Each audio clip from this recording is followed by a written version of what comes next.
तसे आपल्या कल्याण डोंबिवली महानगरपालिकेने घनकचरा विभागाचा ठेका हा चेन्नई पॅटर्न या ठेकेदार सुमित या ठेकेदाराला दिलेला आहे, पण त्या चेन्नई पॅटर्नचं नियोजन शून्य आहे। 23 तारखेला 200 कामगार घरी बसवलेले आहेत। त्यानंतर ह्या येत्या 30 तारखेला संपूर्ण सुमित मध्ये जे आपण शुक्रवारचा ठेका 30 तारखेला संपणार आहे।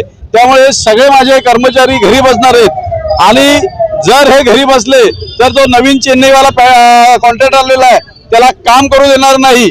आम्ही कोर्टात गेलेलो आहे, कोर्टात ऑर्डर आणलेली आहे की कॉन्ट्रॅक्टर कोणी असला तरी कामगार हे जुनेच राहतील, असं त्यांनी काही केलेलं नाही। बऱ्याच लोकांचे ड्राईव्ह घेतलेला आहे, जवळ 600 कामगार घरी बसवलेले आहेत। नवीन कॉन्ट्रॅक्टर नवीन माणसं घेतोय।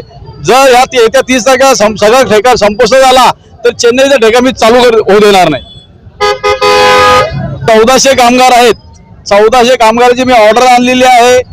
जर त्या ऑर्डर प्रमाणे जर त्या सुमितने माझ्या कामगारांना घेतलं नाही तर त्यांनी फक्त कल्याण डोंबिवली महापालिकेमध्ये हा घनकचरा विभाग ठेका चालवून दाखवा, मग मनसे काय आहे हे दाखवून देईन मी।